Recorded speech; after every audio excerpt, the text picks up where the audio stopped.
la parte de lo que es patología de colon del niño y Pero recién llegó. nacido. ¿Me Ahí escuchan? estamos en la clase del doctor. Sí, doctor. Hay un micro por ahí que está prendido. Por favor, apáguenlo.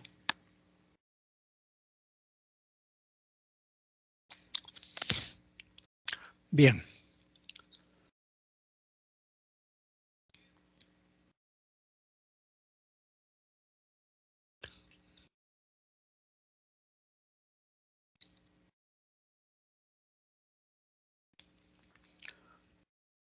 Bien, ya han desarrollado lo que es seguramente la embriología y parte de lo que es anatomía quirúrgica. Solamente vamos a hacer un pequeño recuerdo de lo que es la misma, al igual que la fisiología. Y dentro de lo que son las enfermedades inflamatorias, las más comunes, como son la colitis ulcerosa, la colitis amebiana, la enfermedad de Crohn y dentro de las patologías inflamatorias. Últimamente se habla de las enfermedades inflamatorias por virus Coxsackie, que también de alguna manera pueden provocar a veces problemas quirúrgicos. Y los divertículos de colon, que es una patología muy propia del mismo, y el llamado megacolon adquirido, porque han hecho el megacolon congénito, y lo que es el bólulo de sigmoides. Dentro de lo que es la anatomía, solamente recordarles lo que es la unión del ciego con el apéndice iliocecalo vermiforme, y esta unión es muy importante, con la válvula iliocecal muy cerca de la misma, y el colon derecho o ascendente, el colon transverso, el colon descendente con el sigmoides y finalmente el recto llano.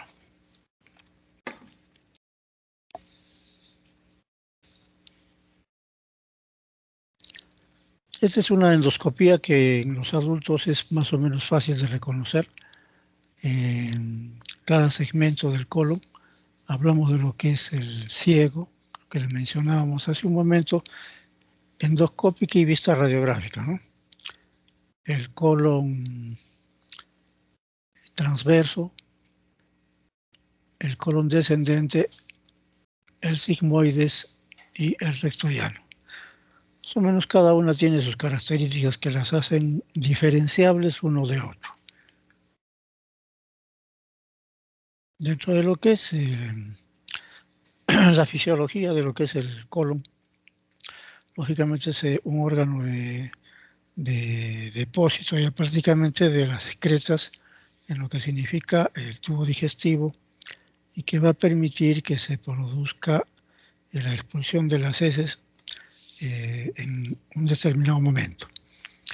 Las funciones dentro de lo que es la peristalsis, que no es igual que es en el intestino delgado, por el contrario, hay ondas segmentarias y después un movimiento completo de cuando se inicia el reflejo defecatoria, un movimiento masivo de prácticamente una sola contracción que permite la evacuación de las heces.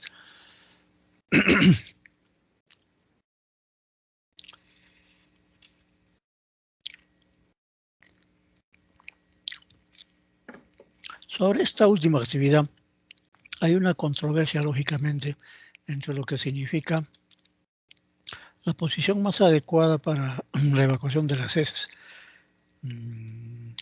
Quienes mencionan, por ejemplo, en nuestro antiguo incanato no teníamos los retretes o tazas de baño que en la actualidad en la mayoría del mundo hay, ¿no? Sino habían retretes solamente, es decir, los hilos, y que la persona tenía que tomar la posición a la izquierda, a la derecha de ustedes, para poder evacuar.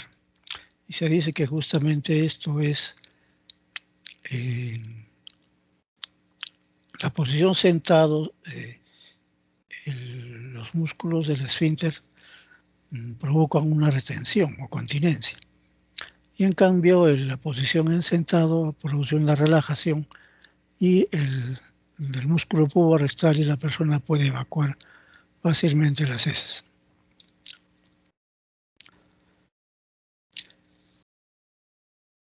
Dentro de lo que es las patologías inflamatorias, vamos a iniciar primero con la colitis ulcerativa o colitis ulcerosa, que es una patología inflamatoria que se inicia en la mucosa del recto y luego se hace ascendente. Generalmente es simétrica y en forma continua va ascendiendo el problema. Tiene algunas características que la definen o diferencian de la enfermedad de Crohn. Ustedes se han desarrollado y hemos desarrollado la enfermedad de Crohn en lo que es patología del intestino delgado.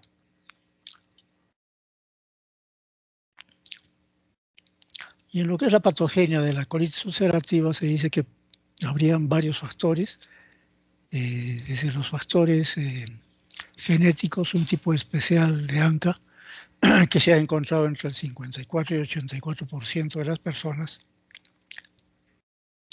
un aumento en la producción de inmunoglobulina G. También se han encontrado anticuerpos para el epitelio colónico, una cierta citotoxicidad de los linfocitos circulantes y se dice que hay un rasgo genético consanguíneo. En gemelos homocigotos el riesgo es que estos padecen en 10 veces más frecuencia de padecer también colitis ulcerativa. Esta es una enfermedad de personas muy nerviosas. Se dice que hay un factor psicológico de estrés emocional constante, por eso es que también se dice que hay las famosas recaídas. Y finalmente los factores ambientales, el tabaco, algunas sustancias químicas, infecciones, dieta, etc. Una de las características es que esta enfermedad puede tener remisiones y exacerbaciones del cuadro. Y al final, con la evolución del mismo, la apariencia macroscópica del colon es que se transforma en un tubo rígido, las austras se pierden propiamente y ya no se puede diferenciar el mismo.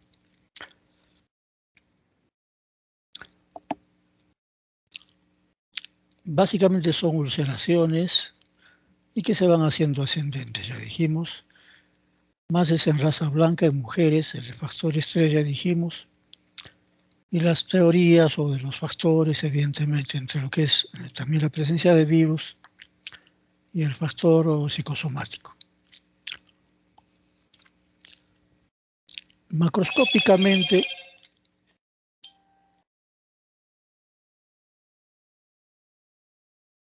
es fácil de reconocer la enfermedad, es decir, que para llegar al diagnóstico basta con hacer una endoscopía baja. Con una buena endoscopía vamos a encontrar básicamente una serosa blanquecina, una red subserosa vascular, una pared engrosada, con edema y con mucha friabilidad. Y las austras se pueden borrar. En la mucosa hay ulceraciones que confluyen y en ocasiones pueden dar lugar a la formación de pseudopólipos o pólipos inflamatorios. Microscópicamente también un infiltrado con células redondas, linfocitos, plasmocitos y microabscesos crípticos o piocitos en el fondo de la cripta.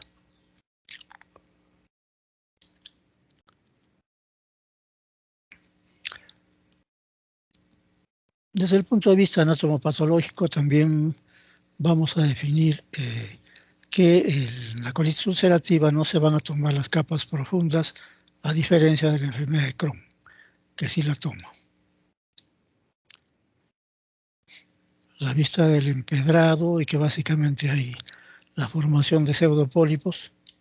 Esta es una visión macroscópica y esta una microscópica donde se ve justamente una sola con infiltrado inflamatorio, polimorfos nucleares y la formación de un pseudopólipo en esta zona, ¿no?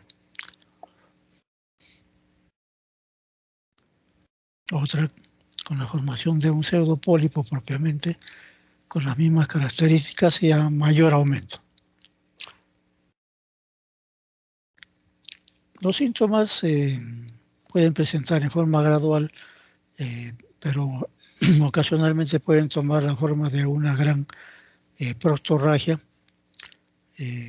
con diarreas con una frecuencia de hasta 20 o 30 cámaras por día y que van a llevar indefectiblemente a un problema de anemia.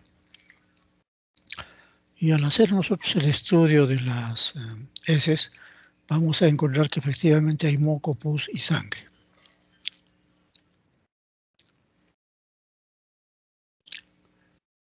Ocasionalmente también hay un tenés muy intenso, una incontinencia fecal en las etapas avanzadas, y dentro de sus complicaciones vamos a tener las complicaciones de tipo colónicas y las extracolónicas.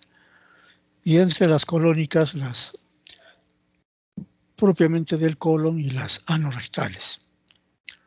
Entre las complicaciones del colon, y que básicamente son motivos de cirugía, están la hemorragia masiva, la perforación, la dilatación aguda, llamada también megacolon tóxico, y el cáncer, que se presenta con una incidencia de 30 veces más que en los pacientes comunes. Las complicaciones anorrectales con la formación de abscesos y fístulas, igual que en la enfermedad de Crohn, pero con algunas diferencias macroscópicas. Y entre las complicaciones extracolónicas vamos a encontrar lesiones cutáneas, artritis, lesiones bucales, una colangitis esclerosante que también se puede presentar.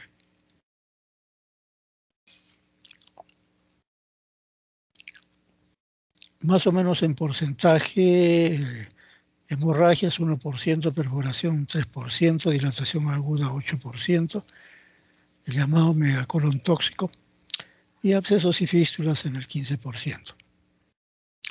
Por eso es que cuando tengamos pacientes con patología en zona perianal con abscesos, siempre hay que sospechar o bien una colitis ulcerativa o una enfermedad de Crohn, y hay que hacer endoscopía.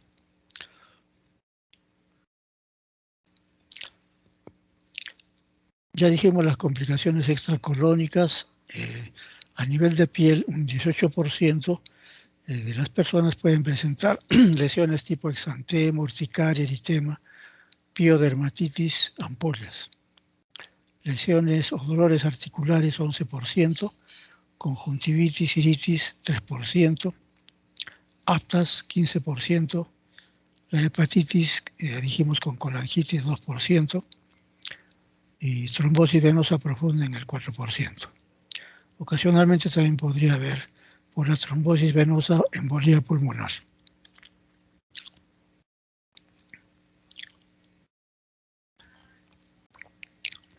La forma aguda o forma fulminante felizmente no es la más frecuente. La más frecuente es la forma crónica recidivante, que más o menos el 95% de los pacientes la presentan. Y también hay una forma llamada crónica continua. Y que esto a la larga, en todos los casos, va a llevar a la formación de los pseudopólipos y a una estenosis fibrosa. Ya dijimos el riesgo de cáncer. Esta es una imagen de una pieza operatoria con pseudopólipo. El diagnóstico se hará en un paciente que tiene sangrado, una prostorragia, hacer un tacto rectal siempre, lógicamente, que vamos a comprobar que efectivamente hay sangre en las heces. Y en segundo lugar, diferenciar si no hay una tumoración o si no hay alguna otra lesión a nivel del colon y el resto sigmoides. Y luego una radiografía con enema varichada, que en sus etapas más finales vamos a tener la imagen del famoso tubo rígido. Y finalmente ya dijimos que se hacía el diagnóstico con un buen estudio endoscópico, una rectosismoidoscopía o bien una endoscopía baja completa, en las cuales se va a evidenciar grados de alteración de leve, mediano y grave, de acuerdo al tiempo de evolución. Esta es la imagen radiográfica de un paciente con colitis ulcerativa en la que básicamente desde la zona del ciego, transverso, descendente, se ha perdido la forma de Austas normales y el colon es un tubo rígido. Básicamente es un paciente ya crónico. El diagnóstico diferencial se hará cuando hay una etapa aguda por las diarreas con moco y sangre, con la colitis amebiana, también con la colitis granulomatosa y la llamada colopatía isquémica, cuando se produce la forma de colon tóxico. El tratamiento de la colitis ulcerosa con prednisona, corticoides que también se aplican en la enfermedad de Crohn, pero aquí hablamos de la colitis ulcerativa, la hidrocortisona que también puede usarse. A veces se utilizan enemas de hidrocortisona, 100 miligramos y suero fisiológico, y algunos derivados de la sulfasalacina, como salicilazo sulfapiridina, se utiliza como forma de prevención de recidivas y también en el ataque agudo. La CTH también puede ser utilizada y otros medicamentos como la azatioprina y la ciclosporina también. El tratamiento, como ustedes estarán deduciendo, es médico en las fases agudas de las diarreas con moco sangre y lógicamente habrá que hacer una buena rehidratación y demás. Pero el tratamiento quirúrgico se hará justamente cuando hay las complicaciones que ya dijimos, son la perforación intestinal, una hemorragia masiva, una obstrucción colónica o el llamado megacolon tóxico. ¿En qué se basa básicamente este tratamiento? En hacer una prostocolectomía y una ileostomía de Bruch. La resección de todo el colon en muchas ocasiones, ¿no? Justo acá tenemos unas imágenes donde se pueden hacer una prostocolectomía, sacamos todo el colon, y una ileostomía. En algunos casos podemos hacer una ileostomía continente. Se hace una bolsita con el mismo ilio y básicamente una boca de ileostomía. Y muy ocasionalmente se reinstala el tránsito haciendo una restauración hacia la zona del recto vano, pero ya con un nuevo recto, haciendo la llamada J o una inversión de la zona del ilium en esa zona. Se hace una sutura lineal. De esta manera se fabrica un nuevo recto vano. Cualquiera de estas opciones, ¿no? Prostocolectomía, ileostomía de Bruch, ileostomía con bolsa de Koch, que es la que dijimos, y la prostocolectomía restaurativa.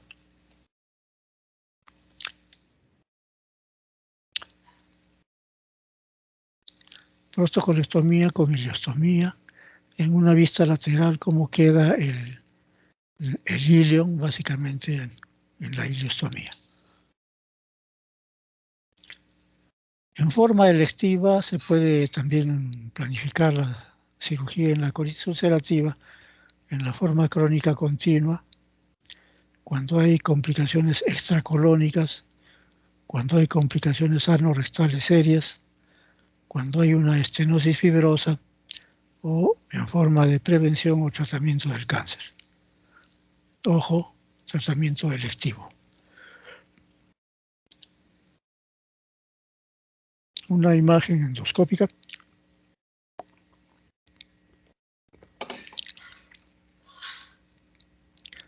Un sangrado agudo de igual manera, un sangrado profuso en un caso de hemorragia. Nuevamente la imagen de un colon sin Austas, básicamente. Es una pieza operatoria con el aspecto de empedrado. De igual manera, una pieza operatoria con el aspecto de empedrado y la formación de los pseudopólipos. La colitis granulomatosa o enfermedad de Crohn se da en forma aislada, es decir, solamente en el colon, pero generalmente se da asociado a patología también del intestino delgado. Ustedes saben que la enfermedad de Crohn es multicéntrica, ¿no? Puede tomar diferentes segmentos incluso. Su etiología es algo desconocida, pero se dice que ataca más a personas de los dos sexos y sobre todo a pacientes más jóvenes. Algunas ubicaciones, la zona del intestino delgado, en la zona del váculo ileocecal, en el colon, en diferentes zonas, ¿no?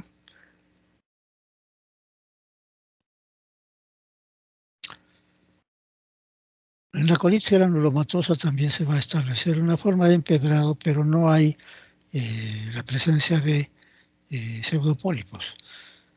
Lo que sí hay una reacción llamada sarcoidea, que al hacer una biopsia vamos a encontrar células epiteliales gigantes.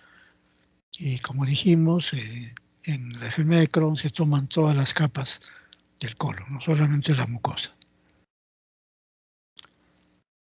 Una pieza de anatomía patológica, un infiltrado mayor, ¿no?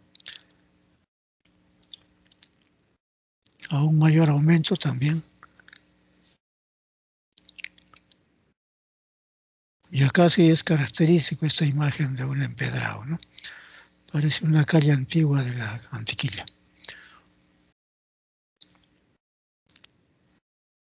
Una pieza operatoria de una ubicación en la válvula ileocecal con el aspecto de empedrado y acá una fístula, de igual manera.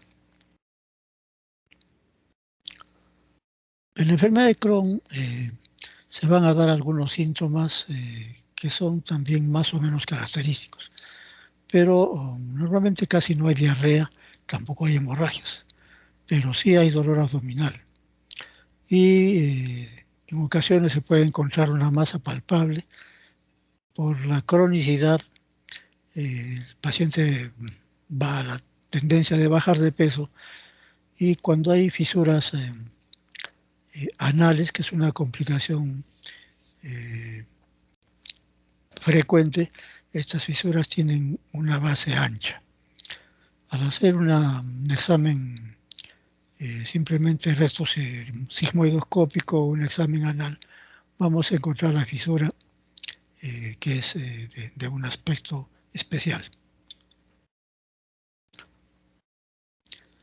El diagnóstico también se hará con un tacto rectal en el cual vamos a encontrar una rigidez de la zona distal.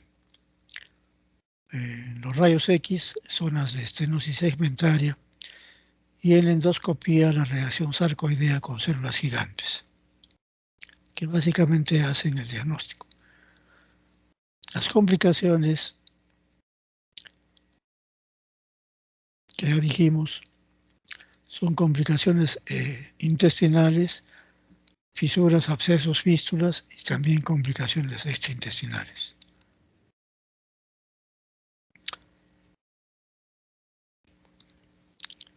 Toma, pues, como habíamos dicho, en forma discontinua y asimétrica cualquier segmento del tubo digestivo. El tratamiento también será médico y en algunas ocasiones pasa a ser quirúrgico. A diferencia de la enfermedad de colitis ulcerativa, en la cual con la prostocolectomía ya prácticamente ya no va a haber, pues ya no hay colon. En el caso de la enfermedad de Crohn pueden activarse otros focos de enfermedad inflamatoria Crohn con una recidiva hasta del 80% en 15 años. Una endoscopía en la cual se ve esta mucosa que es diferente evidentemente que la enfermedad de colitis ulcerativa. Zonas de estenosis evidentes. Algunas diferencias de la colitis ulcerativa y enfermedad de Crohn, que siempre es bueno que la tengan, pónganle su guía de prácticas, localización, dolor, frecuente en la enfermedad de Crohn, en el megacolon tóxico no en la enfermedad de Crohn, tumoración, enfermedad de Crohn, lesiones anales más en la enfermedad de Crohn, en el ilion terminal, básicamente en la enfermedad de Crohn, 30%, y zonas de estenosis frecuentes en la enfermedad de Crohn. Fístulas más en la enfermedad de Crohn. Y riesgo de malignización, con colitis ulcerativa ya dijimos 30 veces más, y en enfermedad de Crohn muy rara. Recurrencias post-colectomía, el 70% en la enfermedad de Crohn y no pues en la colitis ulcerosa, ¿no? Un poco más bonito, pero es básicamente lo mismo. Básicamente la anatomía patológica es la que da el diagnóstico diferencial definitivo con la reacción sarcoidea y las células epiteliales gigantes que dan el diagnóstico. La colitis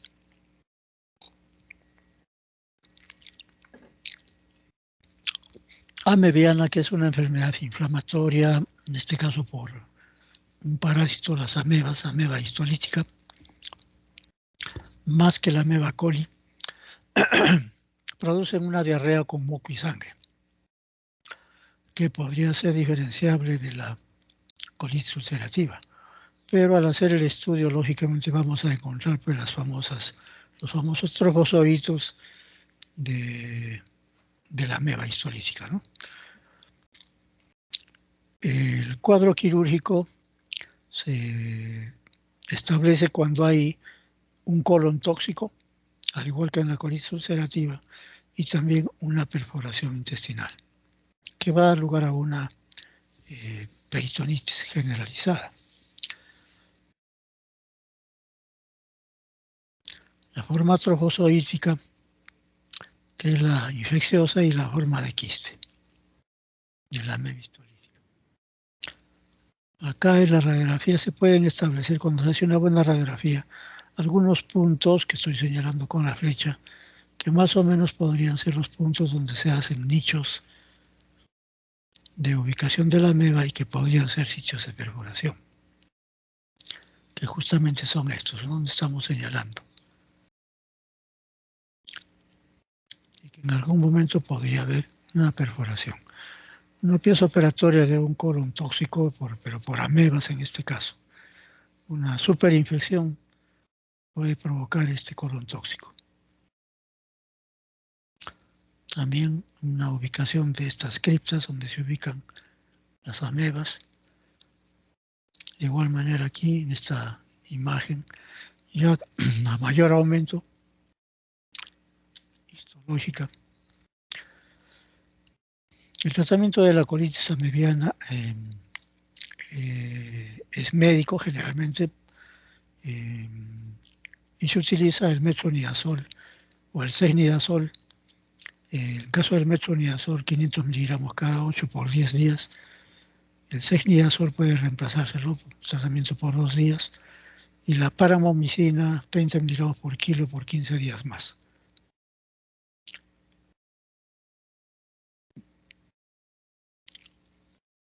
La enfermedad diverticular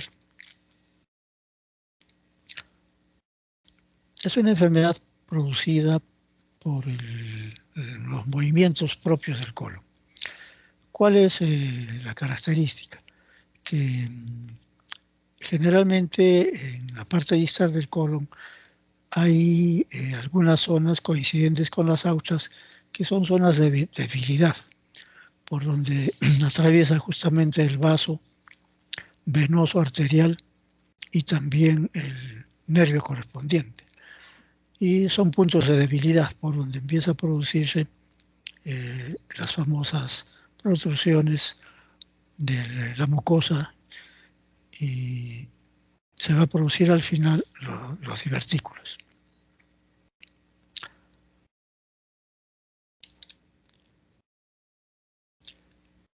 En definición, entonces, son hernias de la musculosa y de la muscularis a través de la capa muscular.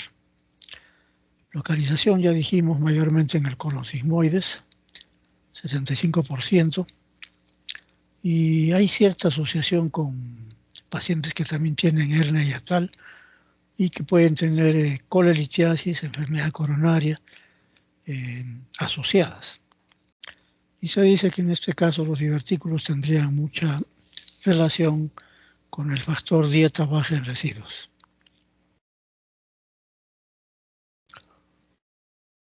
Los divertículos tienen una etiología como de un proceso neuromuscular con un movimiento masivo del colon que se produce, como les dije, cuando se produce la expulsión fisiológicamente y el movimiento de segmentación que se produce durante todo el resto del día. Cada austra es un pequeño segmento y se mueve por su cuenta, si podríamos llamarle, ¿no? Y en ese movimiento se puede producir la formación de estas hernias, entre comillas, produciéndose al final los divertículos. Dentro de lo que es la etiología y la patogénesis, vamos a tener que el colon tiene una masa luminal y una dieta rica en celulosa o polisacáridos van a producir una presión excesiva a nivel de la luz del colon. Y esto va a producir también que junto con las contracciones propias, que son un poco más evidentes, se va a producir divertículos que se pueden llamar adquiridos, ¿no? Porque los divertículos congénitos son verdaderos. En este caso, todos son adquiridos.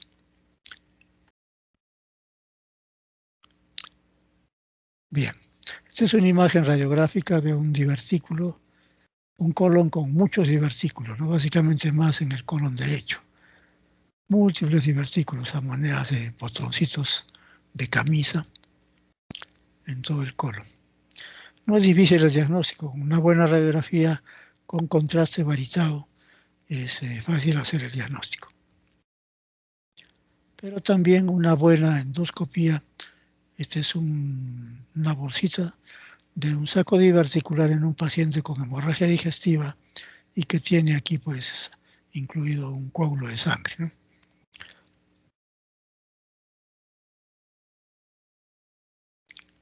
La enfermedad diverticular también se llama diverticulosis. ¿Qué es la diverticulosis? Es simplemente la presencia de divertículos en el colon, pero que no están complicados.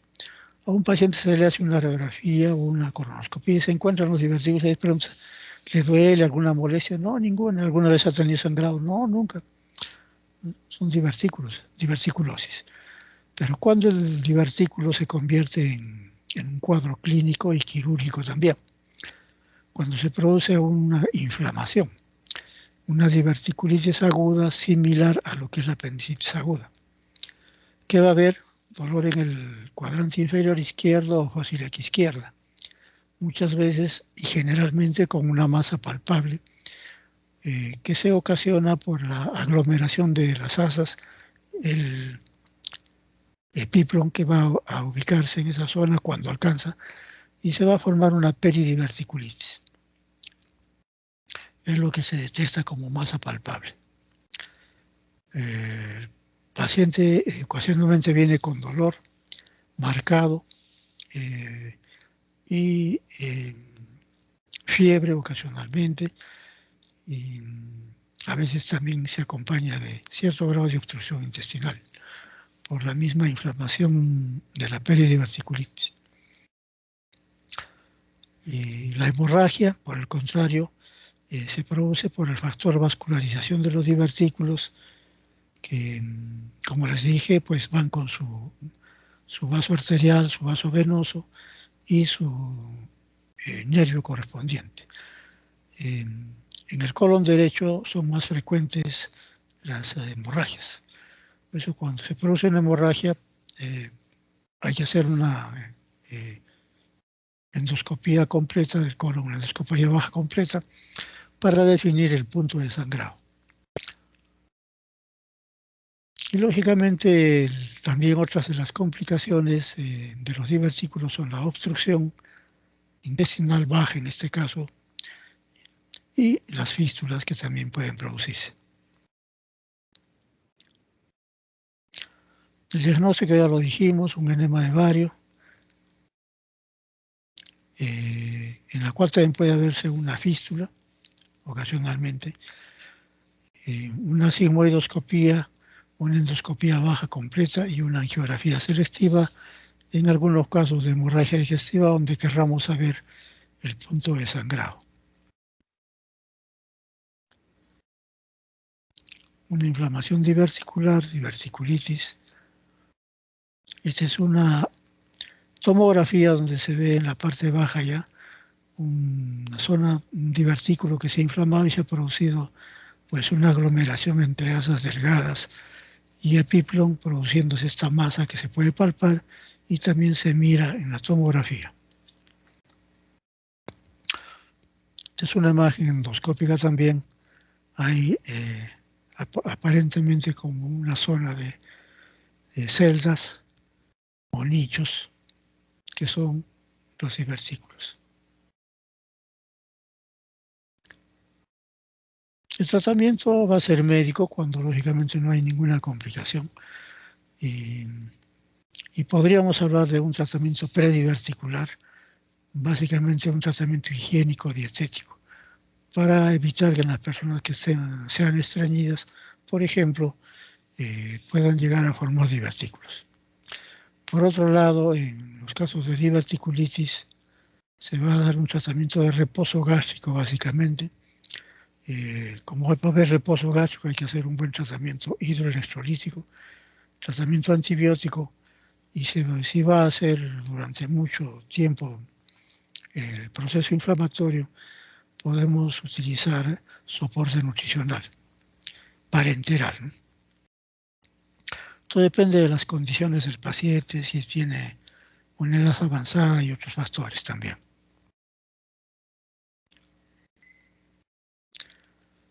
Y el tratamiento quirúrgico de los divertículos se va a producir también en ciertas indicaciones precisas. Cuando hay complicaciones tipo diverticulitis, el tratamiento es médico. Pero cuando hay una peridiverticulitis muy marcada, y a veces si se perfora el divertículo, pero se bloquea, se va a formar un absceso. No va a haber una peritonitis, pero sí va a haber un absceso, igual que en el absceso apendicular. Y lógicamente va a tener que ser necesario hacer una laparotomía o laparoscopía, ¿no? En los casos de peritonitis, cuando no ha habido un buen bloqueo, se produce la perforación y va a haber una peritonitis. También puede haber, ya les dije, cuadros de obstrucción asociada por el mismo proceso de peridiverticulitis. Y en los casos en que hay una hemorragia masiva también, y que no se controle con tratamiento médico, pues hay que pensar en una operación. Ocasionalmente se hace un drenaje extraperitoneal, una resección y una colostomía. En los casos en que hay que hacer resección, como es un intestino no preparado, en los casos agudos, cuando se opera a un paciente en una forma aguda de enfermedad, preferible es hacer una resección y colostomía. Ya en un segundo tiempo se puede intentar hacer el cierre de colostomía.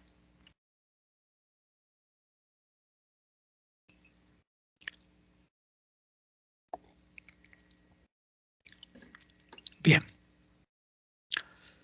Finalmente vamos a hablar del megacolon adquirido en este caso, ¿no?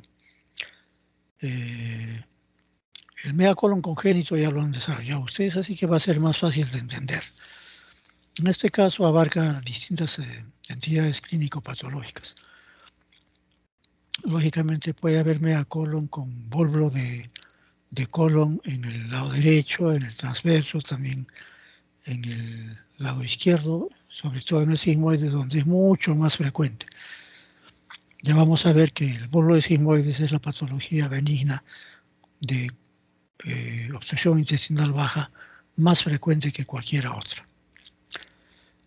Existe una dilatación colónica permanente en el megacolon. Se asocia a una constipación también frecuente según el segmento afectado. Ya dijimos megaresto, megarestosigmoides, megasigmoides y megacolon total, cuando todo el colon está dilatado.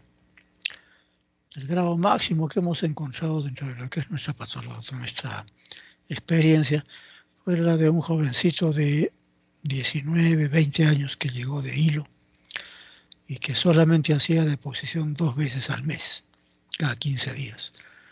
Y cuando le hicimos los estudios, pues era un megacolon total, ¿no? Tremendo megacolon. Más o menos similar, así como este, si todo el colon dilatado y básicamente las aortas se perdieron. Pacientes muy estreñidos.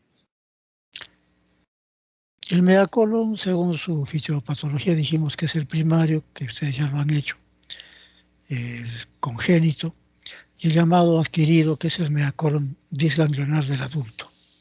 En ambos casos hay ausencia de inervación en un segmento que impide un tránsito fecal normal. La falta de relajación del segmento enervado genera obstrucción funcional y dilatación proximal. Una imagen radiográfica muy característica. Algunos le llaman el signo de la llanta.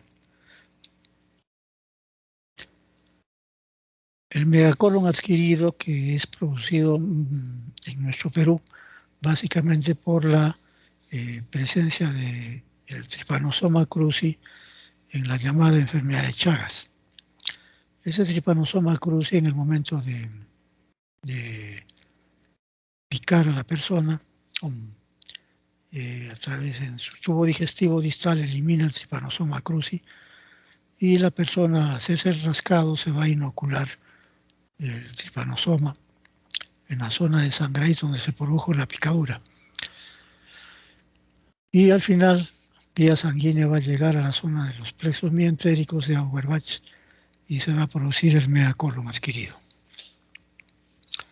Clínicamente va a haber igual un cuadro de estreñimiento, ocasionalmente por la dilatación, cuadros de vólvulo, y en personas ancianas no es raro que nos llamen para observar la frecuencia de fecalomas.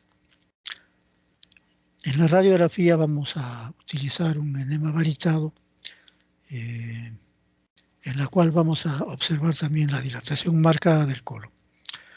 Laboratorialmente, para determinar la presencia del Trypanosoma cruzi, una prueba de fijación de complemento de Machado Guerreiro, que sirve para demostrar que sí tiene megacolon adquirido.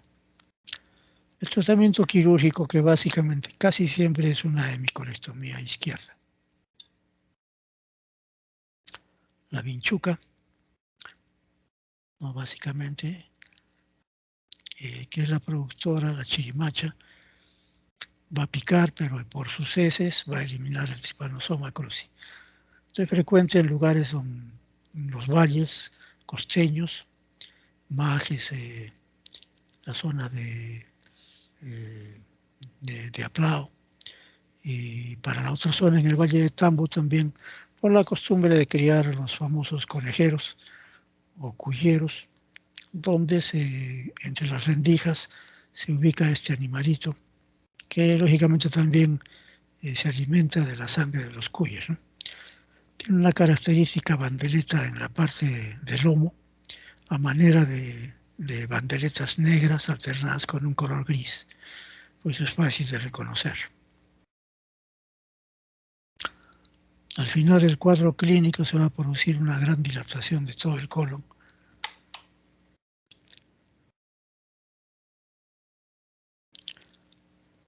Y una de las entidades que se convierten en cuadro quirúrgico es el vólvulo del colon. ¿Qué es el vólvulo? Es una torsión o rotación sobre su mesenterio y que puede producir una obstrucción intestinal. Normalmente se presenta en personas de sexo masculino y entre los 50, 60 o más años. La causa más frecuente de obstrucción, de obstrucción distal, dijimos, es el bólulo de sigmoides. Se dice que es el 90% de causas de obstrucción intestinal baja. Por eso tenemos que dominar esta patología. Factores predisponentes. Un sigmoides largo con un meso ancho. Un dólico megasigmoides. Una mesosigmoiditis.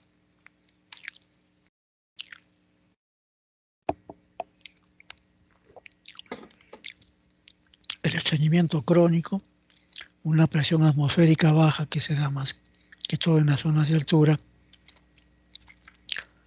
y una dieta baja en proteínas y alta en residuos, que son factores predisponentes.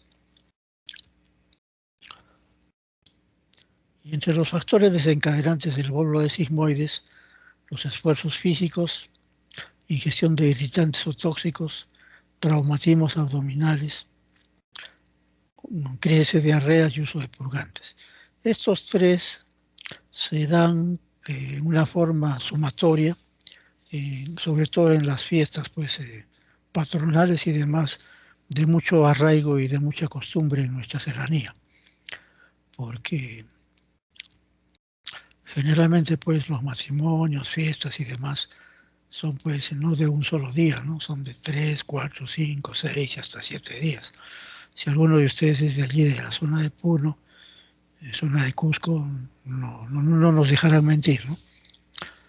Y se dice que los regalos de matrimonio no son pues cosas muy simples. Dice, un regalo de matrimonio, una camionada de cerveza. Ya se imaginan ustedes, ¿no? Cada uno de los vecinos trata de ser el mejor, así que ya se imaginan la cantidad de irritantes y tóxicos que se ingieren. Lógicamente la gente en estado etílico, pues hay peleas, esfuerzos físicos, traumatismos, se golpean. Por eso es muy frecuente.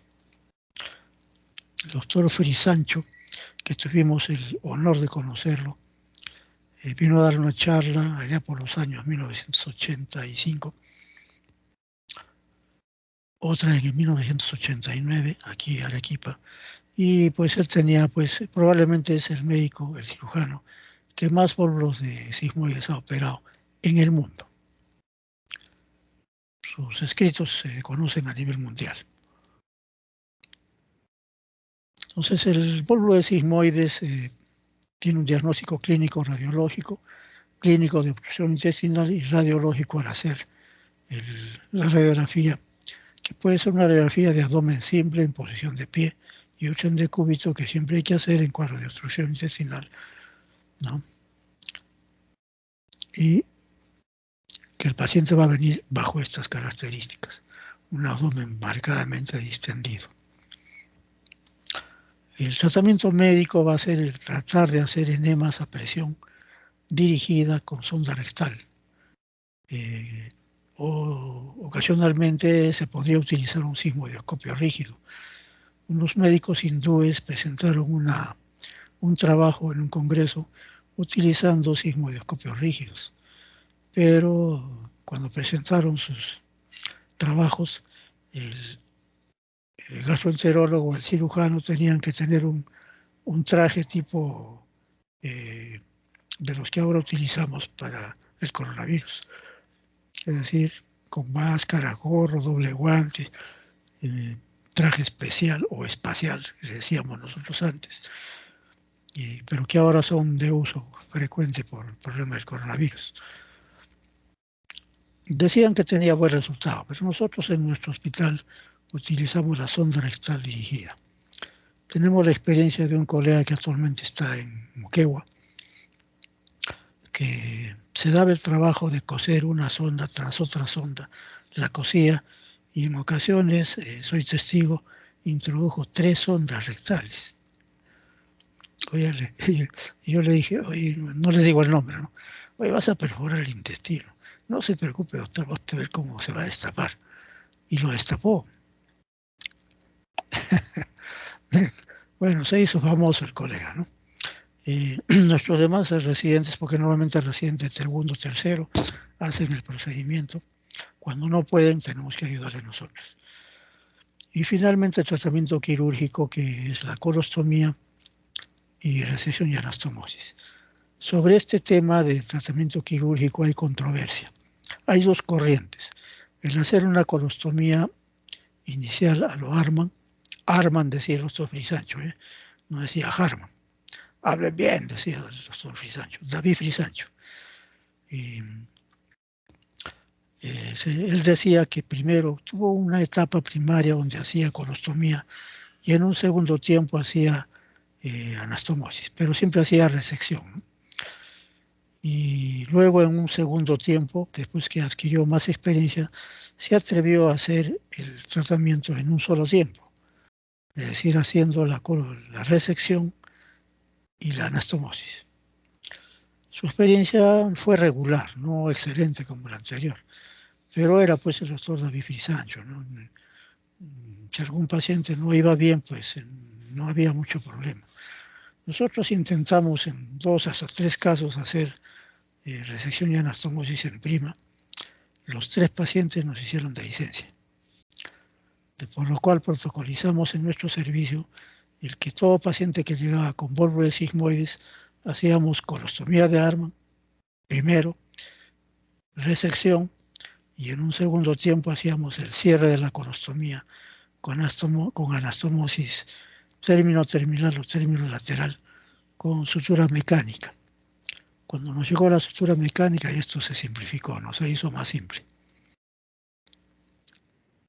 Y nos llega el paciente, básicamente, muy distendidos, percutimos ese abdomen. Oh, sobre los ruidos hidroaéreos es un dato importante que les doy. ¿Cuándo pueden poner el enema? Y es una pregunta que siempre les hago a mis residentes. Les digo, ¿vas a poner enema? Sí, doctor. A ver, dime qué ha sido el resultado de tu examen. Doctor, hay ruidos hidroaéreos. Hay ruidos. A ver, vamos a escuchar. Yo mismo me pongo el estetoscopio y escuchamos. Sí, hay ruidos hidroaéreos. Hay que diferenciarlos del ruido en olla de cascada que se produce a veces cuando hay líquido nada más. Hay que tener un poco de experiencia en diferenciar. Efectivamente, cuando hay ruidos hidroaéreos le decimos, ya, coloque el enema. Pero si no hay ruidos hidroaéreos, le decimos, no, no pongas enema, preparas al paciente para cirugía. Ya tenemos protocolizado nosotros el manejo de esto, ¿no? Es una radiografía del mismo caso, donde aquí hay esta imagen, algunas imágenes en doble grano de café que le llaman. Pero hemos tenido casos de dilatación del colon en la parte alta, pero que son los pacientes que tienen 3 vueltas, 180, 360, hasta 720 se puede rotar el colon. O sea, 3 vueltas se da sobre sí mismo y generalmente en el sentido antihorario. Entonces en la parte baja ya no se va a mirar, simplemente está el colon que se ha dado vueltas, pero en la parte alta sí está la distensión. Eso es lo que hay que saber diferenciar.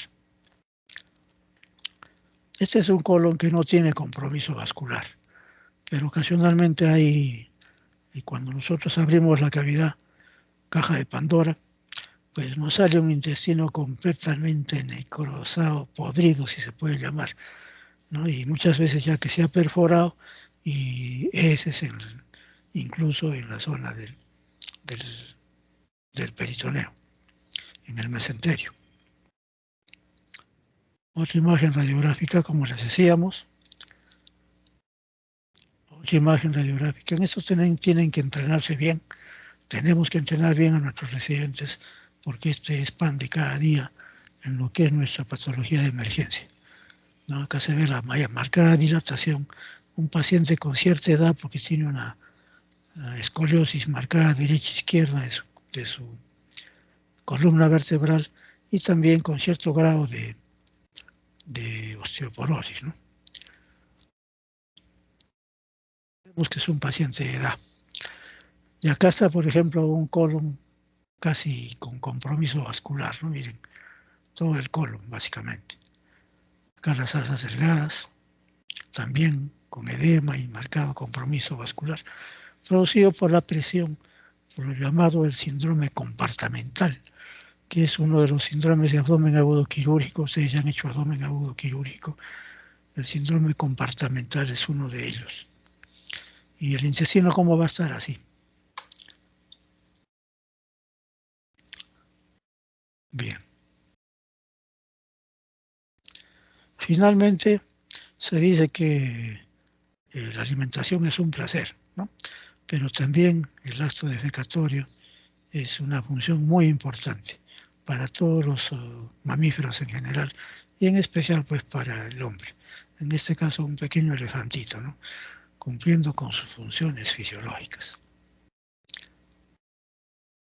Muy bien, jóvenes. No sé si tengan alguna pregunta, por favor.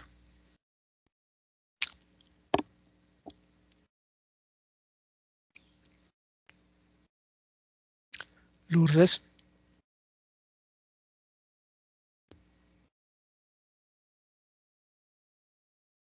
¿Alguna pregunta? No, doctor, parece que todo está claro. Muy bien, muchachos.